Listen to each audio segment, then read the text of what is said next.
Olá a todos, eu sou o Dr. Lucas. Gostaria de agradecer ao convite da coordenação da PUC, do curso de Medicina, para a gente conversar um pouquinho sobre ultrassonografia. Eu acho que esse é um tema muito importante para todo mundo, né? No curso de Medicina, geralmente a gente acaba não vendo tanto, e é algo que é muito atual e que a gente vai utilizar cada vez mais, né, na nossa prática como médico. Então, eu gostaria de começar falando com vocês um pouquinho sobre as aplicações da ultrassonografia, né? Então, aqui são algumas das aplicações que nós temos. São diversas as aplicações. A obstétrica, que eu acho que é a que todo mundo mais conhece, né? Que é para ver o bebê, para ver se o bebê está crescendo, a parte morfológica, para ver se ele está completinho, né? Tem a parte de Doppler para a gente ver se está funcionando bem o sistema cardiocirculatório.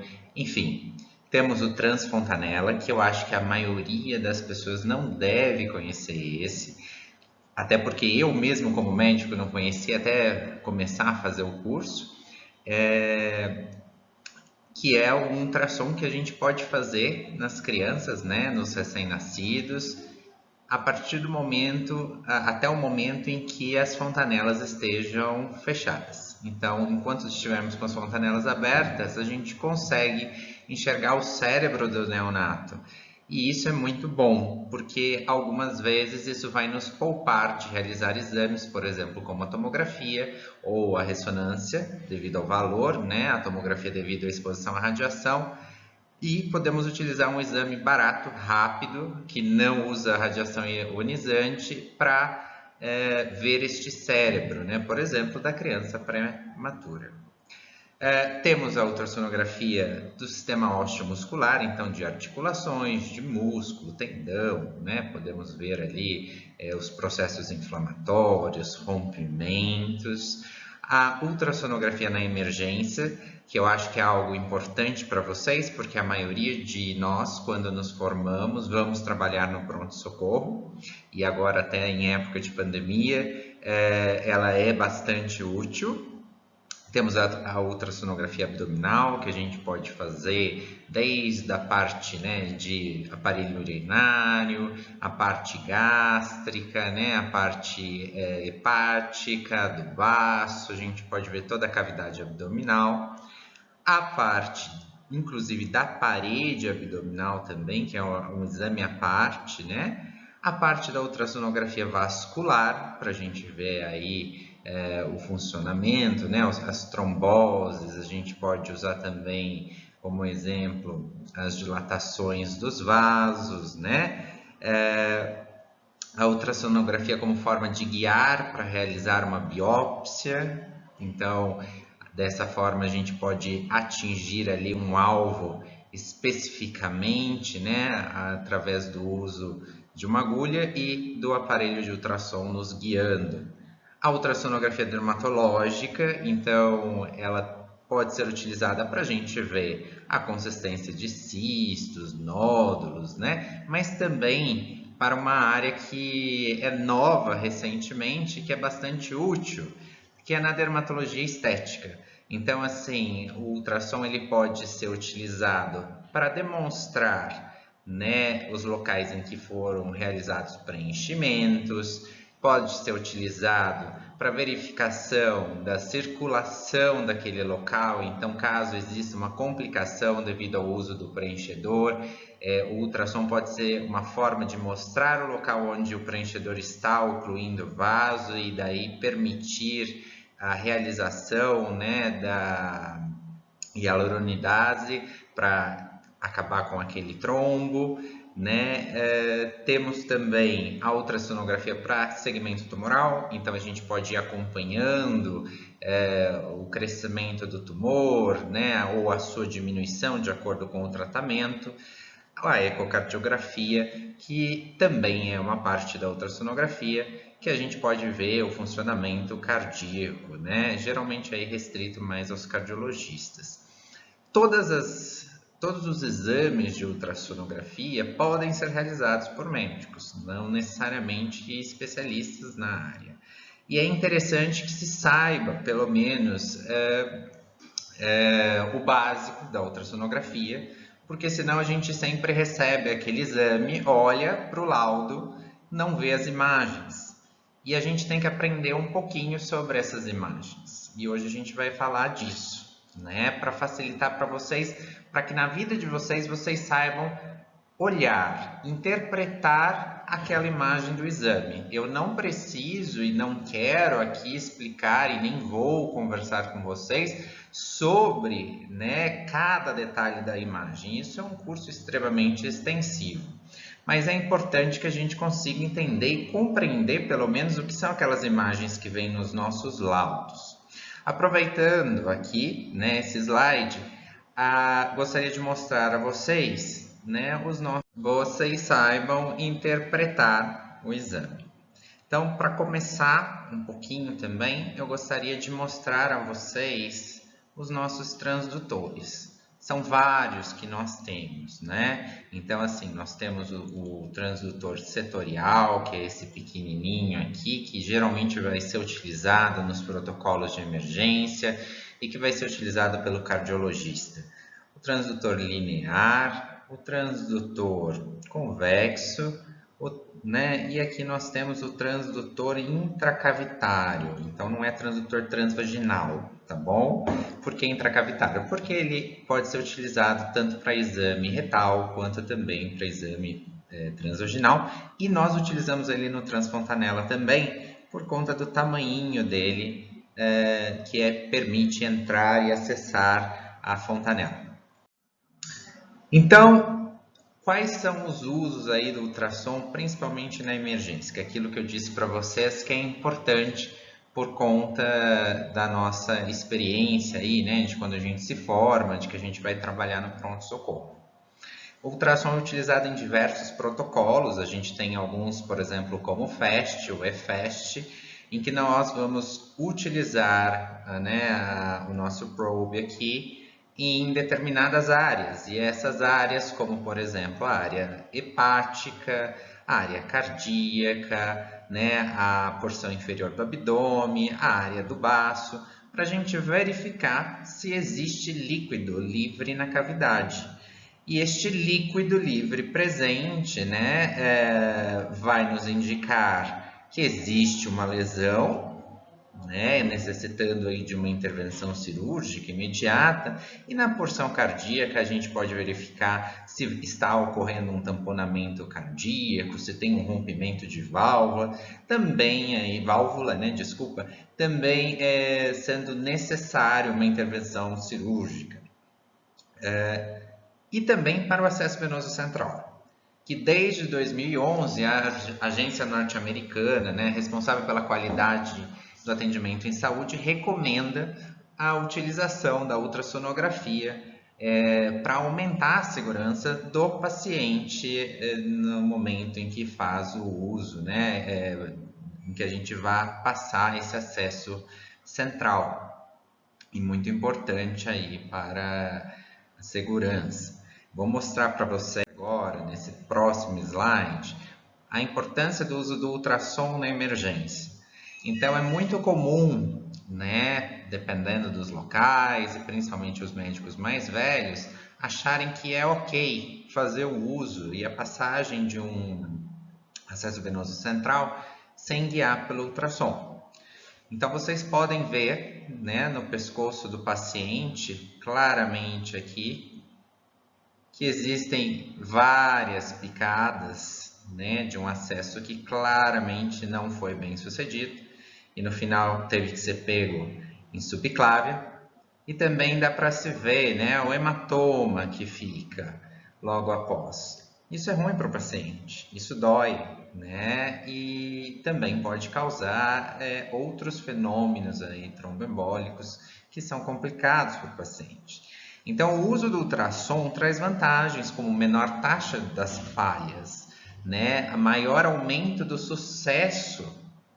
A maior parte dos estudos demonstra que se acerta de primeira na hora que vai fazer a punção.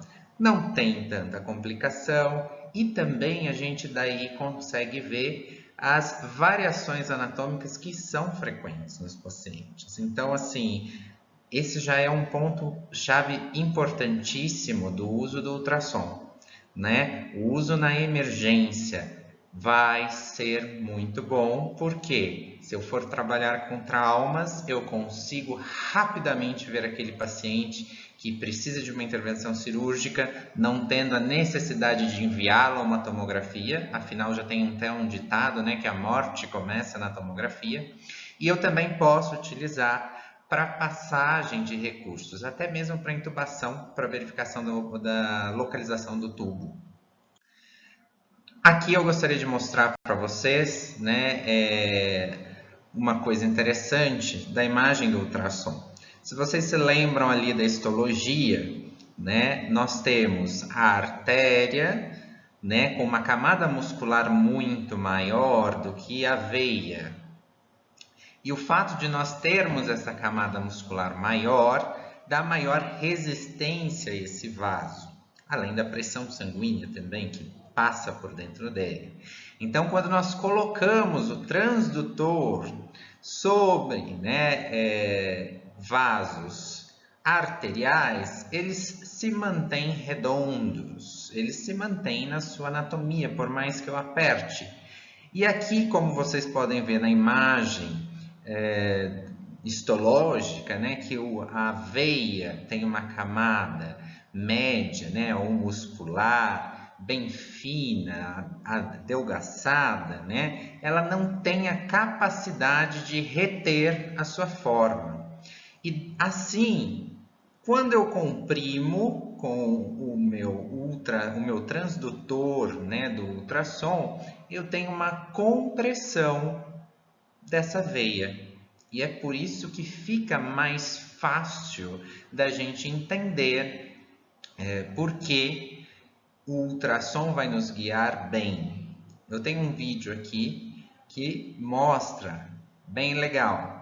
Você consegue ver a artéria pulsando, se mantendo redondinha e a veia que colava, certo? E aí a gente consegue ver anatomicamente o processo.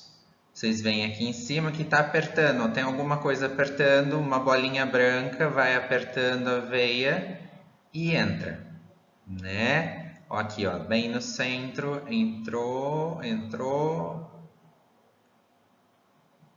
e pronto, a gente passou o nosso catéter central, sem causar nenhum dano, né? Não colocamos na artéria, não transfixamos a veia, conseguimos acompanhar todo o trajeto, né? Esta é com a posição longitudinal do transdutor, a gente consegue ver claramente a entrada da agulha, né? Passando aí o fio guia, e aqui você vê a veia, inclusive dá para ver a válvula, né? As válvulas da veia.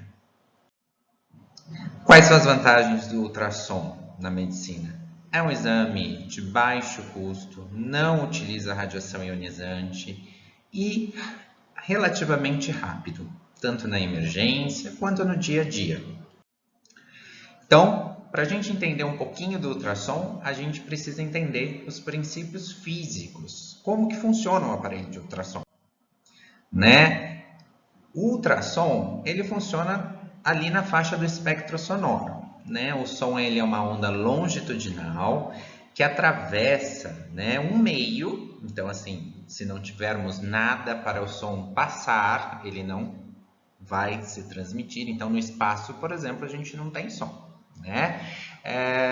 Se a gente tem um meio, esse som vai passar de forma de uma onda longitudinal com a mesma frequência que foi originado, né? E aí vai comprimir as moléculas nessa mesma direção, transmitindo a energia até o receptor, que pode ser um órgão, pode ser o nosso ouvido.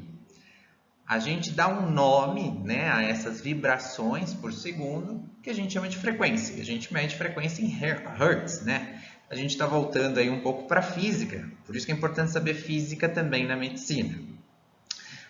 O ultrassom ele utiliza a faixa a partir de 20.000 Hz, né? Ele não é audível pelo ser humano e apresenta diversas utilidades na medicina e até mesmo em outras áreas, né? A gente tem, por exemplo, a parte do tratamento, o uso do ultrassom de forma terapêutica, né? Então, o ultrassom pode ser utilizado, por exemplo, para quebrar cálculos renais, litotripsia. Também pode ser utilizado, na maior parte das vezes, para diagnóstico, né? E até mesmo para microscopia acústica.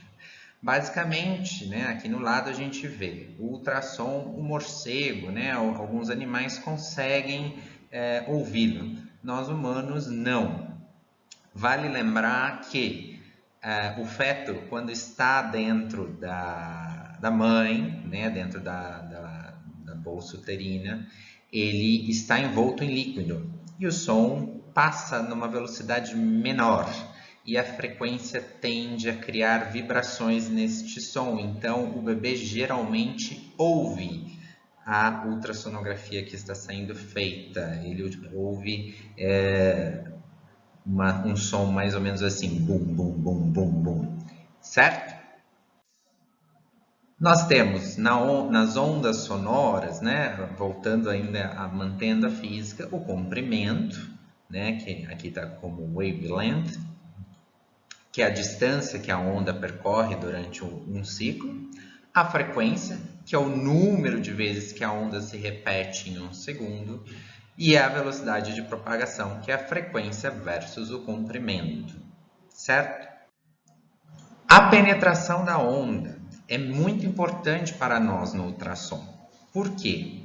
Ela vai definir a nossa qualidade de imagem.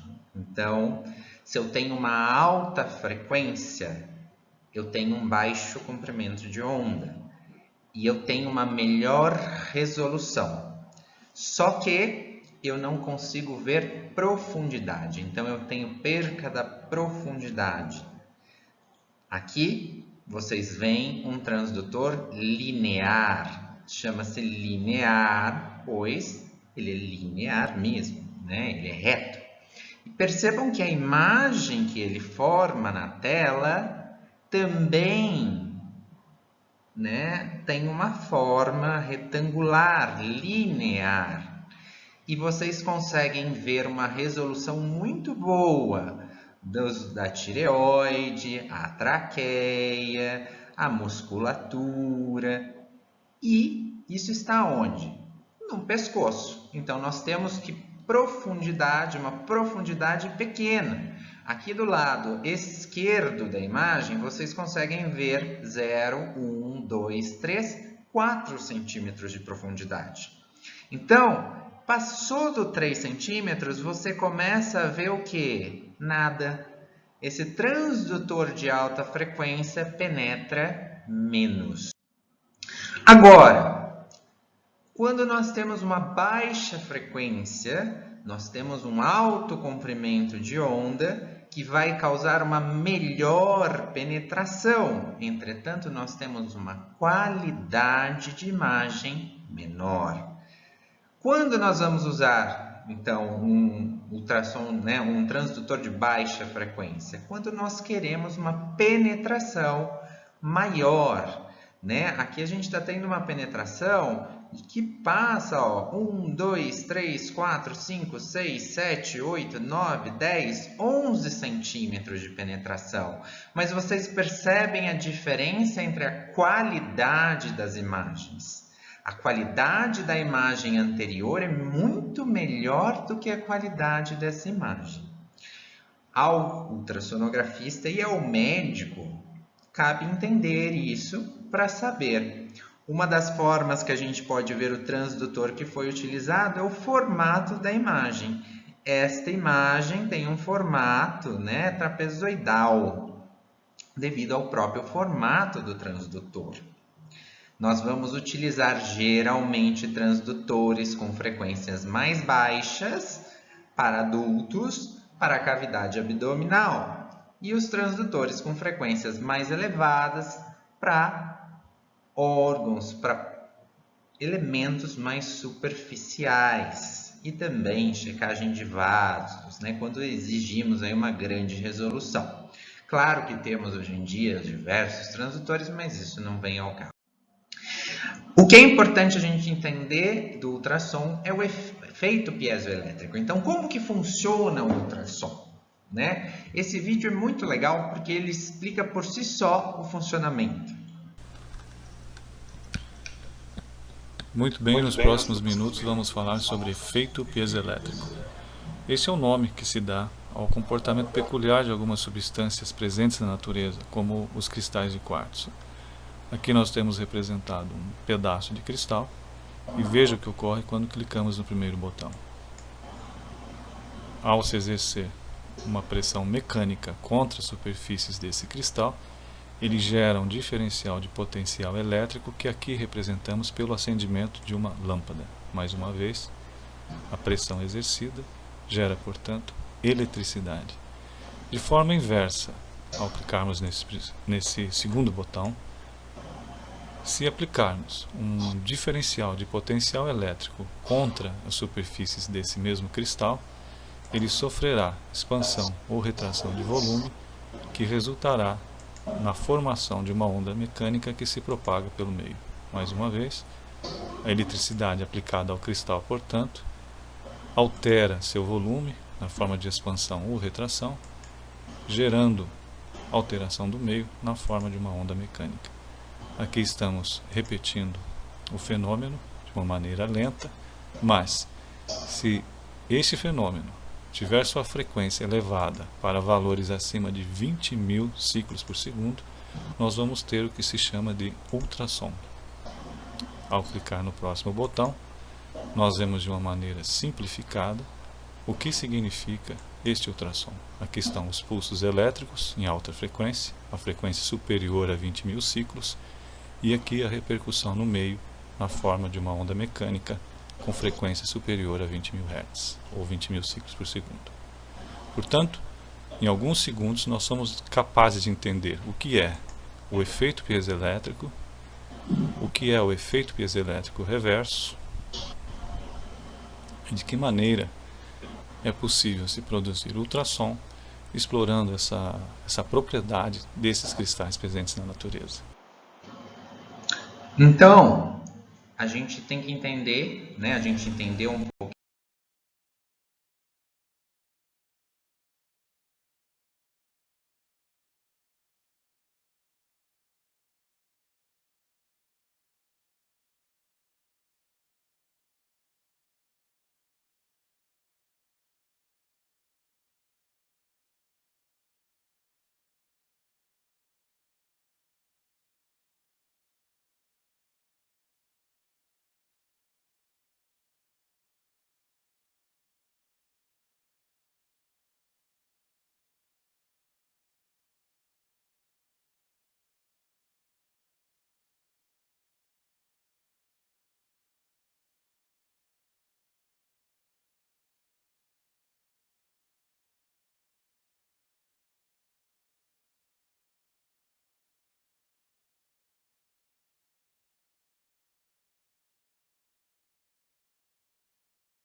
o efeito piezoelétrico.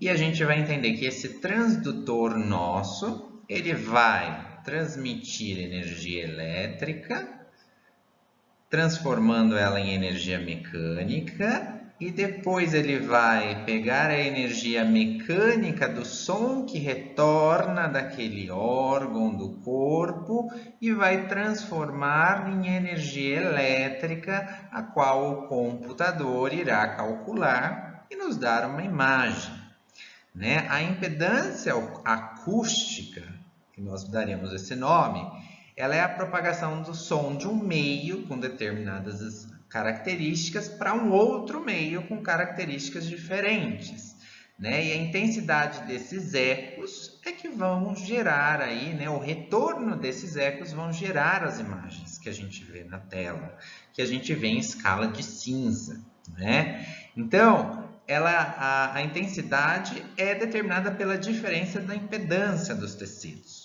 A gente diz que o ar, ele é um grande inimigo do ultrassom, porque ele atenua demais a transmissão e esse retorno do som em até 12 decibéis.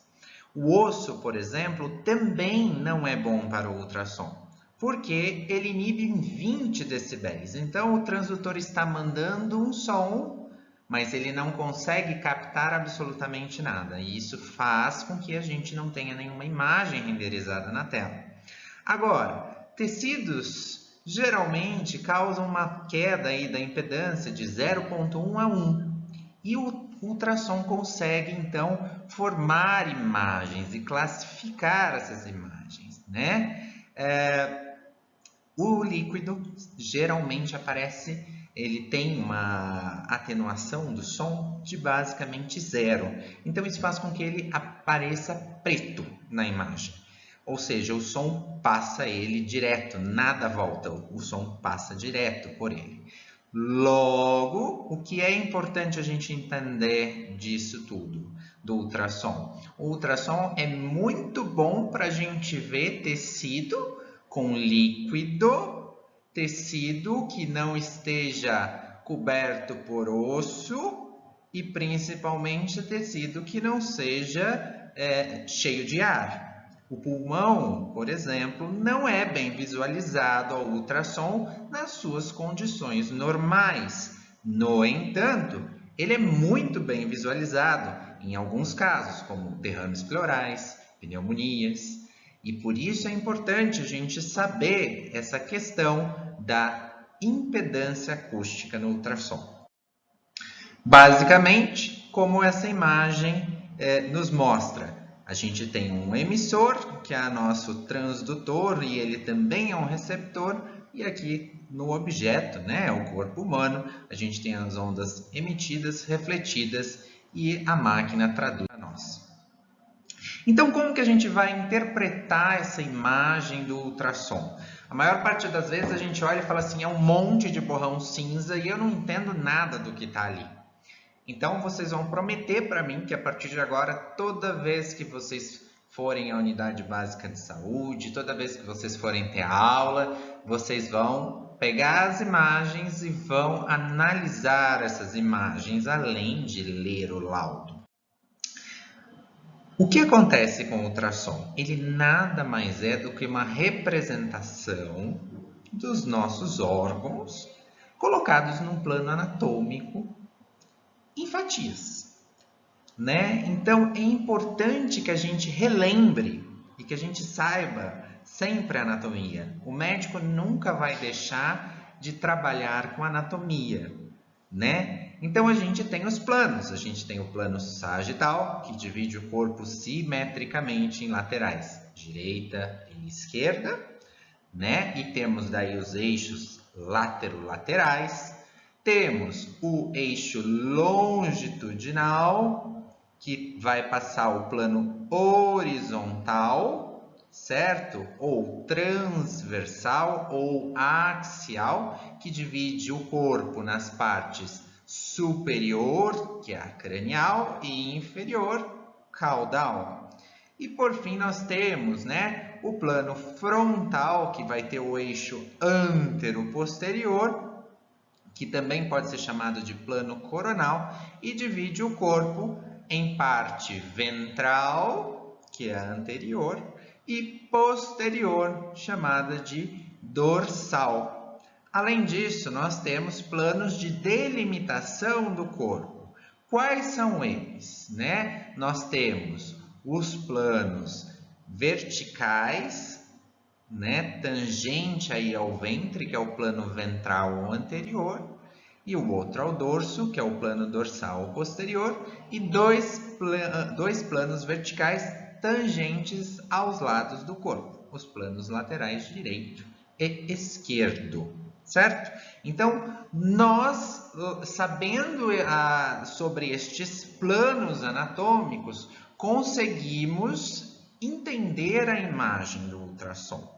Assim como na tomografia, o ultrassom é uma fatia. Então, é como se eu pegasse uma faca e cortasse naquele plano o corpo. Eu posso estar cortando o corpo, assim como eu também posso estar cortando o órgão. Então, o que acontece? Em alguns momentos será facilmente visível várias estruturas, porque eu estou fazendo uma imagem do corpo como um todo. Em alguns momentos eu farei, por exemplo, uma imagem longitudinal ou coronal, ou transversal do órgão.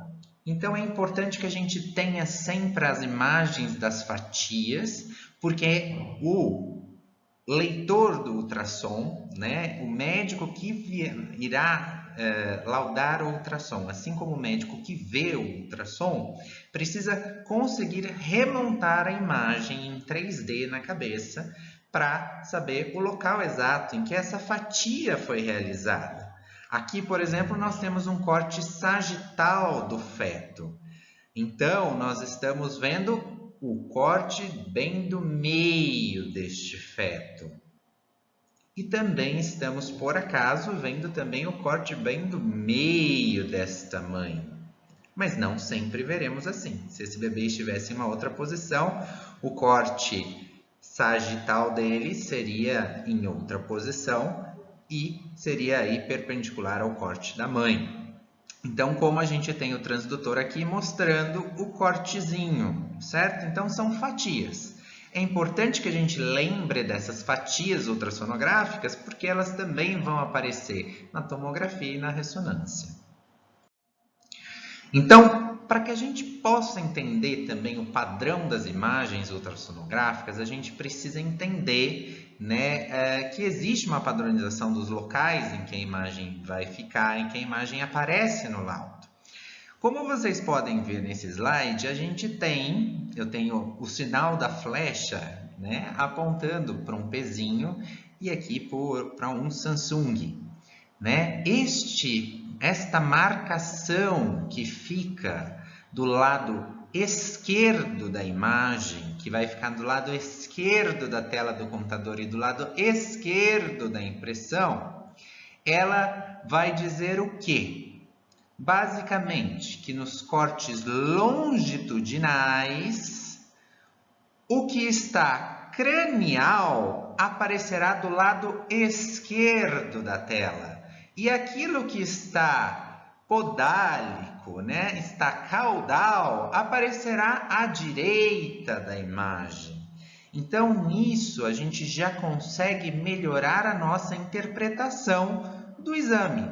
Então, se eu sei que o que está perto da cabeça, cranial, está à minha esquerda, nesta imagem do rim, eu sei que o que está deste rim esquerdo, o que está à esquerda está perto da cabeça. E o que está à direita na imagem está próximo aos pés. A mesma coisa deste corte do fígado, certo? Lembrar sempre, gente, a gente sempre compara a imagem do ultrassom a algo. O rim está aqui embaixo, aqui está o fígado. O rim está aqui embaixo. Estes são cortes longitudinais que eu fiz para vocês. E nesses cortes longitudinais também é importante a gente entender o quê? O que é anterior, ou seja, está para cima do corpo, está acima na tela. Vê aqui em cima a dobrinha? A dobrinha é onde o transdutor está encostado. O que está abaixo dessa linha imaginária é o que está posterior. Lembra que está crescendo. Então, assim, se você está vendo este fígado e nós cortamos ele longitudinalmente, o que fica atrás do fígado? O que é esta linha branca aqui atrás do fígado? É o diafragma. E o que é que está atrás do fígado? O rim. Então você consegue, através da lembrança da anatomia, se localizar quanto aos exames. Agora, nos cortes transversais. Aqui eu tenho um corte. Percebam que eu tenho a imagenzinha mostrando o formato do meu transdutor. Eu tenho um corte longitudinal da bexiga, que a gente vai esquecer dele agora um pouco, e eu tenho o corte transversal. Então, eu coloquei o meu transdutor assim. O que é que eu vejo nesta bexiga quando eu ponho no corte transversal? Olha o índex aqui, que é o Tzinho, né? Aqui está como M9. Cada aparelho vai fazer a propaganda da sua marca, tá? O que é que eu vejo? Então, se eu passar uma linha no corte transversal, horizontal na tela, eu continuo a ver o anterior acima e o posterior abaixo. Então, isso não muda, certo? Então, tudo que está próximo ao transdutor é anterior, a não ser que eu inverta o transdutor e coloque o transdutor nas costas. Mas isso são raras as vezes e geralmente a gente vai fazer o ultrassom utilizando a porção anterior. Agora, nos cortes transversais, o que está à direita não é mais cranial.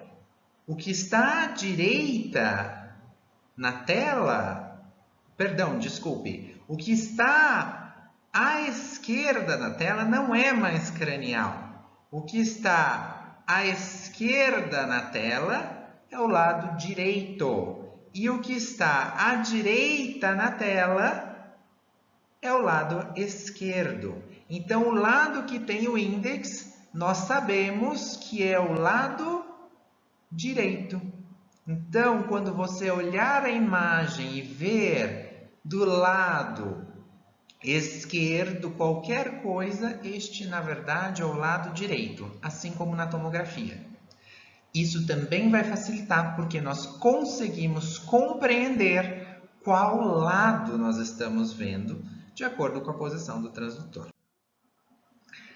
Outras questões que são importantes, só para a gente já ir encerrando, é entender a forma que o tecido aparece no ultrassom. Vocês vão ler no laudo, né? A ecogenicidade. A imagem do ultrassom é sempre comparada a algo. Então, o fígado é comparado ao baço, o rim é comparado ao fígado. E a essas comparações, nós vamos dar um nome. Então, nós temos anecoico. O que é anecoico? É esse preto aqui do quarto quadradinho à direita inferior. Então, ele é anecoico. Ele é preto. É líquido, provavelmente. Ou é sangue. É líquido. Então, líquido no ultrassom aparece preto, né? Agora, nós temos o isoecoico. Ou seja, é parecido com o tecido em torno de si. Nós temos o hiperecogênico. Então, por exemplo, vejam na imagem abaixo à esquerda que nós temos uma estrutura escura, homogênea, e, no entanto, nós temos uma lesão circulada bem mais clara. E agora o hipoecogênico, que é a lesão de cima, logo acima. o tecido em torno é mais claro e a lesão é mais escura, certo?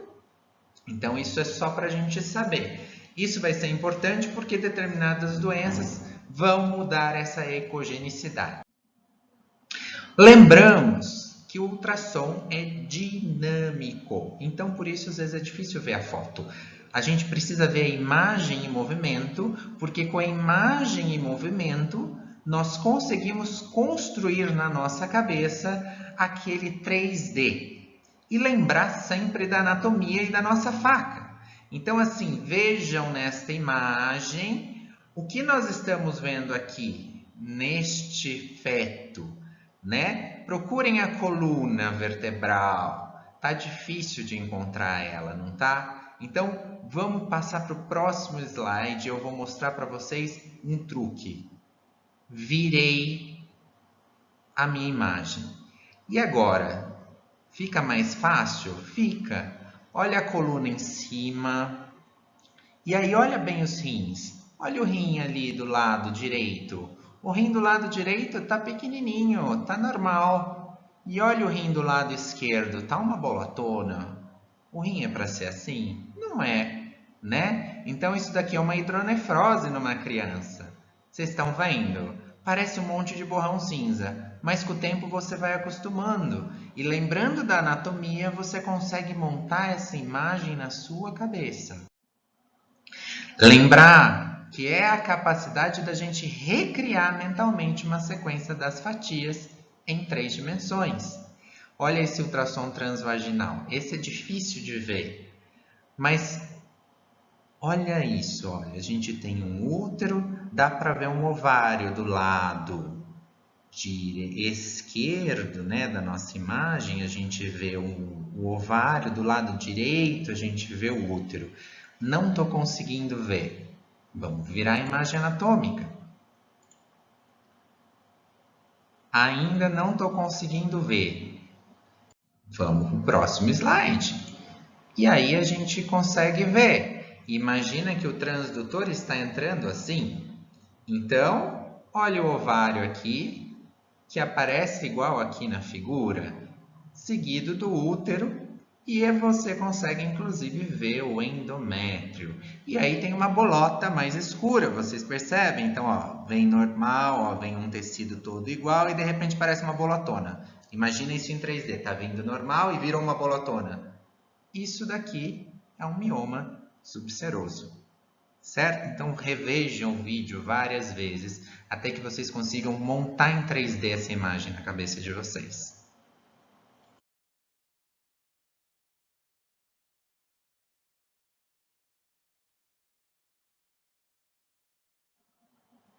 Considerações finais. Chega de falar. A clínica, gente, é soberana. A imagem sempre é complementar à história do paciente. Então, quando vocês forem pedir ultrassom, por favor, descrevam o motivo pelo qual vocês pedem esse ultrassom. Senão fica difícil. Às vezes a gente não sabe o que achar daí. Quando você nos direciona para onde e para o que você precisa desse ultrassom, fica tudo muito mais fácil. Saibam pedir o exame quando ele será realmente útil. Então, o ultrassom não é aquele exame que é para pedir porque a tia do posto falou que tem dor na barriga de vez em quando. Tá? Então, assim, também não adianta a gente pedir um ultrassom. Eu vou pedir um ultrassom da cabeça de um adulto. Vai adiantar alguma coisa? Não, eu vou ver o osso. Ah, eu vou pedir um transvaginal para uma moça que está em menopausa porque eu quero ver a bexiga dela. Acho que talvez a gente possa fazer um exame por via abdominal melhor. Trabalhe em um hospital que tenha ultrassom. Essa é uma recomendação que eu dou para vocês. Ou tenha um ultrassom portátil. Por quê? A segurança do paciente, tanto na UTI quanto na emergência, só é garantida quando você tem um ultrassom. Para finalizarmos, lembrar que o exame de ultrassonografia nada mais é do que um corte anatômico em escala de cinza. Então, quando você pegar aquela imagem, você deve lembrar dos seus estudos, do seu atlas de anatomia, e você irá conseguir compreender dentro daquele monte de cinzas, as estruturas que estão sendo visualizadas. Eu gostaria de agradecer à PUC pela oportunidade de participar e de compartilhar um pouquinho desse meu conhecimento com vocês. Estou à disposição, se alguém quiser vir ao meu consultório para ver como funciona o aparelho de ultrassom, para pôr a mão num transdutor, para ver como é certinho. E gostaria de agradecer aí pela oportunidade, certo? Obrigado por ter me acompanhado aqui durante esse periodinho de uma mini aula sobre ultrassom. Até mais!